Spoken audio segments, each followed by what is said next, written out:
L'illumination, c'est s'élever au-delà de la pensée.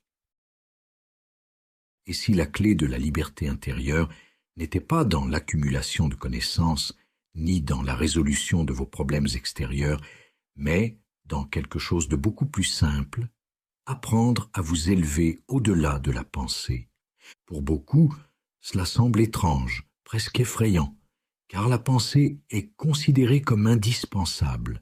Comment vivre dans ce monde sans pensée? Comment prendre des décisions, travailler, planifier, agir, si l'on n'a plus accès à son mental? Mais Eckhart Tolle nous rappelle une vérité essentielle. Votre mental est un outil précieux, sans aucun doute, mais un outil tout de même. Et comme tout outil, il n'est utile que lorsqu'il est utilisé consciemment pour une tâche précise.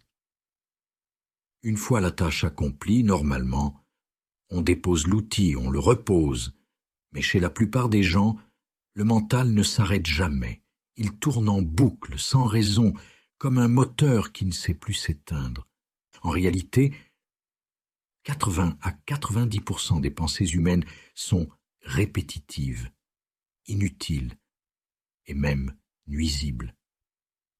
Observez votre esprit attentivement et vous verrez à quel point c'est vrai. La pensée compulsive, involontaire, vous épuise. Elle draine votre énergie vitale. Elle fonctionne comme une addiction.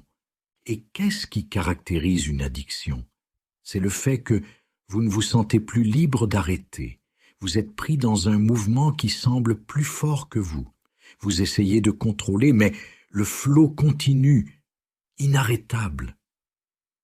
Et comme toute addiction, elle vous procure parfois une sensation illusoire de plaisir ou de sécurité, mais qui se transforme invariablement en souffrance. Pourquoi sommes-nous devenus des drogués de la pensée? Parce que nous nous sommes identifiés à elle, parce que nous tirons notre sens du moi du contenu et de l'activité de notre mental, parce que nous croyons que si nous cessons de penser, nous cessons d'exister. Depuis l'enfance, vous vous construisez une image mentale de qui vous êtes. Cette image est façonnée par votre famille, votre éducation, votre culture, vos expériences passées. C'est ce que Tolle appelle le moi fantôme, l'ego. Cet ego n'est pas votre véritable identité. Il n'est qu'une construction mentale, un ensemble d'histoires, de souvenirs, de conditionnements. Et il ne peut continuer d'exister que grâce au flot incessant des pensées. Quand Eckhart Tolle utilise le mot ego, il ne parle pas d'estime de soi ou de fierté, comme on l'entend parfois dans le langage courant. Ici, l'ego désigne ce faux moi, cette identité illusoire créée par l'identification inconsciente au mental. Et voici le problème. Pour l'ego, le moment présent n'existe pas. Son attention est toujours tournée vers le passé ou vers le futur. Le passé, il cherche à le maintenir vivant parce que, sans mémoire, sans histoire, qui seriez-vous? Et le futur, il y projette sans cesse des attentes, des espoirs, des peurs. Il se dit, un jour, quand j'aurai atteint ceci ou cela, alors je serai heureux, alors je serai en paix. Même quand l'ego semble s'intéresser au présent, ce n'est jamais le présent réel qu'il perçoit. Il le déforme car il le regarde à travers les yeux du passé. Ou bien, il le réduit à un simple moyen pour arriver à une fin. Fin qui n'existe que dans le futur. Observez votre mental attentivement et vous verrez que c'est ainsi qu'il fonctionne, presque en permanence. Mais le secret de la libération, dit Eckhart Tolle, réside dans une seule chose, l'instant présent.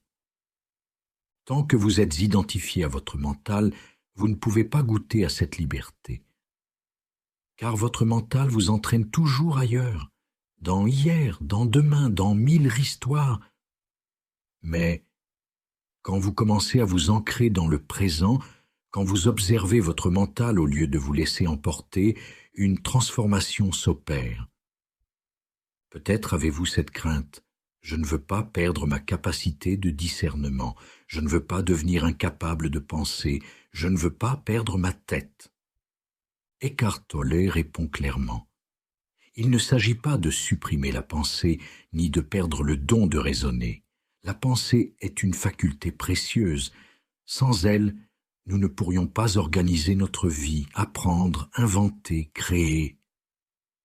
La pensée est ce qui nous distingue des autres espèces animales. Le problème n'est pas la pensée.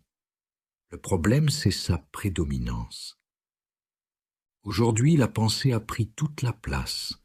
Elle ne laisse plus d'espace au silence, à la présence, à l'intuition, à la conscience pure.